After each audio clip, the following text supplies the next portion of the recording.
Shalom guys yang terkasih di dalam Tuhan Yesus Kristus. Kali ini pembacaan artikel rohani Kristen dengan judul David Raja di atas segala raja part 2. Iman di atas segalanya. David Allah sebagai raja di atas segala raja jatuh kepada Abraham, Ishak dan Yakub. Mereka yang dipilih Allah untuk menunaikan tugas melaksanakan dekretnya untuk merebut kembali umat manusia dari cengkraman iblis. Yang pertama yang dilakukan oleh Allah adalah memanggil Abraham dan keluarganya dari Ur Kasdim, tempat ia dilahirkan, menuju tanah perjanjian Kanaan. Mereka tidak tahu situasi sosial, budaya, dan politiknya masyarakatnya di sana, tetapi tidak ada keraguan dan rasa takut sama sekali dalam dirinya. Abraham tidak ada rasa kekhawatiran sedikit pun dengan masa depannya. Itulah yang dimaksud iman di atas segalanya. Dengan iman ia akan menghadapi tantangan baik saat di tengah perjalanan maupun ketika sudah hidup di sana. Tekanan hidup Abraham bukan hanya berasal dari ekstern, dari masyarakat Kanaan, tetapi tantangan itu juga berasal dari dirinya sendiri dan keluarganya. Tantangan berasal dari diri sendiri adalah istrinya yang bernama Sarah, mandul. Dengan kata lain, ia tidak bisa mengandung dan melahirkan anak. Namun ia percaya akan dekretnya kepada dirinya, perjanjian yang pernah dibuat antara dirinya dengan Allah, dengan tetap berpegang teguh pada janji Allah kepadanya. Itulah yang dinamakan iman di atas segalanya, karena selalu memegang teguh janji firman-Nya, sehingga dia akan selalu memenuhi semua janjinya, yang menjadikan segala sesuatu dan yang tidak mungkin bagi manusia tetapi mungkin bagi Allah. Pada zaman itu orang-orang manduk dianggap terkena tulah atau kutuk dari Tuhan dan dianggap pendosa serta dipandang rendah oleh sesama, dan tidak menutup kemungkinan mendapatkan perlakuan yang tidak manusiawi dari banyak orang.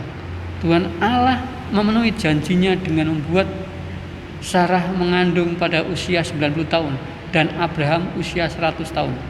Oleh karena iman yang kuat dari Abraham pada Allah, sehingga disebut bapak orang percaya atau bapak orang beriman. Sedangkan bagi Sarah, mengandung itu berarti suatu mujizat bagi dirinya. Dengan dirinya mengandung, secara otomatis stigma sebagai orang pendosa akan hilang dengan sendirinya.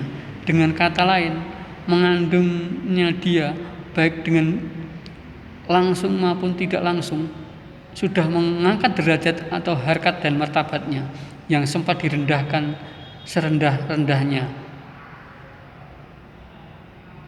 dan sekarang ditinggikan dan dipulihkan namanya oleh Allah.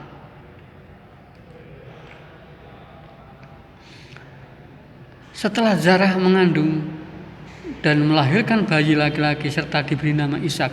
Ishak adalah anak yang hendak dikorbankan Abraham kepada Allah di Bukit Moria sebagai bentuk ketaatan kepada Dia. Lalu ia menggantikan domba sebagai korban. Kata Ishak itu sendiri artinya tertawa. Mengapa ia tertawa? Karena Sarah sudah berusia lanjut, yaitu 90 tahun. Namun Tuhan menyediakan, yang mendasari Abraham dengan mantap menjawab, "Ya." Ketika diminta Allah untuk mengorbankan anaknya Ishak adalah, "Dan aku akan menjadikan keturunanmu seperti debu tanah banyaknya, sehingga jika seandainya ada yang dapat menghitung debu tanah, keturunannya akan dapat dihitung juga." Abraham tahu bahwa Allah sedang menguji dirinya tentang imannya kepada Dia, sehingga ia meminta sesuatu yang sangat berharga dalam rumah tangganya, yaitu anak. Bukan hanya itu saja, yang membuat dia sangat mantap untuk mempersembahkan anaknya kepada Allah adalah lalu Tuhan membawa Abraham keluar serta berfirman, "Coba lihat ke langit, hitunglah bintang-bintang. Jika engkau dapat menghitungnya, maka firman-Nya kepadanya, demikianlah banyaknya keturunanmu." Abraham juga ingat perjanjian antara dirinya dengan Allah yang mengatakan, "Aku akan mengadakan perjanjian antara aku dan engkau, dan aku akan membuat engkau dan keturunanmu sangat banyak." Dan isi perjanjian yang menguatkan Abraham untuk mempersembahkan anaknya Ishak kepada Allah adalah, "Engkau akan menjadi bapa sejumlah besar bangsa." Allah bukan hanya ingin dan akan menjadikan Abraham dan keturunannya menjadi suatu kelompok kecil saja yang hidup nomaden, tetapi Allah akan menjadikan Abraham dan keturunannya menjadi suatu bangsa yang besar dan berkuasa, dan oleh keturunannya akan menjadi berkat bagi bangsa-bangsa lain. Karena terlalu banyak sampai tidak terhitung, maka dia menggambarkan seperti bintang di langit dan pasir di laut. Perjanjian Allah dengan Abraham juga akan tetap berlanjut dan diperbarui pada masa Ishak. Maka Ishak dan Yakub juga, sehingga mereka disebut anak perjanjian dan ikut memikul tanggung jawab. Untuk saat ini, apakah masih ada iman yang besar dan kuat seperti Abraham itu bersemayam di bumi ini? Yang dapat menjawab hanya kita sendiri sebagai anak-anak Allah dan pengikut Dia.